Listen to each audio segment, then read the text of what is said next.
লুটপাট করতো এখানে, সম্পদ পাঠাতো কানাডায়। দ্বৈত নাগরিক যারা আছেন তাদেরকে আমাদের দেশের কোনো ধরনের নীতি নির্ধারণের দায়িত্বে আমি রাখতে চাই না। রাষ্ট্রের একমাত্র কাজ হলো ওনার ফ্যামিলিকে লালন পালন করা। দেশকে নিয়ে যদি ভাবতো তাহলে তো তারা দেশেই থাকতো, বিদেশে আনতে হবে কেন? তাদের বক্তব্য হচ্ছে যে বিদেশে তারা চলে গিয়েছেন দেশের মঙ্গলের জন্য, যে কাজ তারা দেশে করার সুযোগ পেতেন না সেটা বিদেশে করেছেন, আর দেশমাতৃকার ডাকে যখনই সুযোগ পেয়েছেন ছুটে এসেছেন, উড়ে এসেছেন, ছুটে এসে আবার ছুটে চলে গেছেন। তাহলে কি হলো ভাই?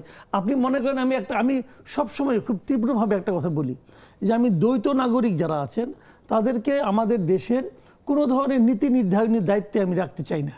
এটা আমার প্রথম একটা বক্তব্য। কেন এটা বলি? আমি যে বলি এই কারণে যে যেখানে এই দেশে অনেক সমস্যা আছে। ধরেন আমার মা দেখতে কুৎসিত ভাই, তেমনি সুন্দর একজন মহিলাকে যে মা ডাকবো, এটা কি হবে ভাই? আমার এই কুৎসিত মহিলাই আমার মা, তাই না? আমার দেশটা কোনো কাজের না। আমার দেশের মানুষ খারাপ, আমার দেশের মাটি খারাপ, আমার দেশের আবহাওয়া খারাপ, জলবায়ু খারাপ, সব খারাপ। এখন আপনি এই দেশ থেকে আরেক জায়গায় যাবেন, আপনি যান ওখানে, আমার কোনো আপত্তি নেই, যান, যে অর্থ উপার্জন করেন অথবা যা করেন আবার দেশে ফিরে আসেন। উনি যে ওখানে যে আবার নাগরিকত্ব নিয়েছেন, তার মানে উনি আসলে কোন দেশের নাগরিক? যখন নাকি কনফ্লিক্ট অফ ইন্টারেস্ট আসবে, যেমন এই যে আপনি মনে করেন, উদাহরণ দিয়ে বলি, এই যে যুক্তরাষ্ট্রের সঙ্গে যে চুক্তিটা হলো, এই চুক্তির সময় যে চুক্তির মাঝখানে যদি একদম দ্বৈত নাগরিক থাকে, তাহলে উনি কোন দেশের স্বার্থই করবেন?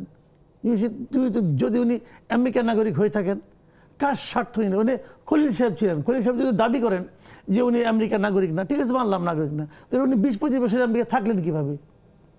তাহলে উনি গ্রিন কার্ড আছে, অথবা থাকার বৈধভাবে থাকার কোনো পদ্ধতি আছে, যে এই লোক তো আমার দেশের জন্য নিরাপদ না, সে তো তার তো আপনার শেষ জীবন ওখানে কাটবে, আপনি নিশ্চিত থাকেন।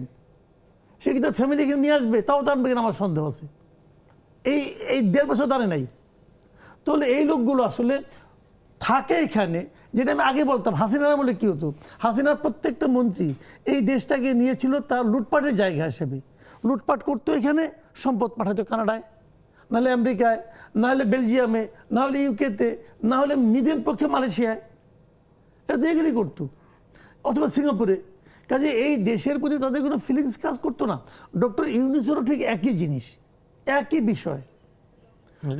তিনি তো দেশে অনেক প্রতিষ্ঠান তৈরি করেছেন, গ্রামীণ ব্যাংক, ড্যানোনের দইয়ের কারখানা, গ্রামীণের কাপড় বিক্রির একটা দোকান, চেইন দোকান, গ্রামীণের স্বাস্থ্য সুখী নামে একটি হেলথের প্রজেক্ট, তারপরে একবার গ্রামীণ পাওয়ার মানে সোলার পাওয়ার, ওনার একটা ফ্যামিলি ট্রাস্ট আছে জানেন, ওনার গ্রামীণ টেলিকম আছে, সব আছে, একটা ট্রাস্টও আছে ওনার। অনেকগুলো প্রতিষ্ঠান আছে, আমি কয়েকটা নাম বলতে পারলাম। ওনার যে ট্রাস্টটা করেছেন, ট্রাস্টের একমাত্র কাজ হলো ওনার ফ্যামিলিকে লালন পালন করা। সেটা হলো ফ্যামিলি ট্রাস্ট। তো এটা কার টাকায় করছে? ফ্যামিলির টাকা। ফ্যামিলি টাকা করে নাই, গ্রামীণ টেলিকমের থেকে টাকা নিয়ে করছে।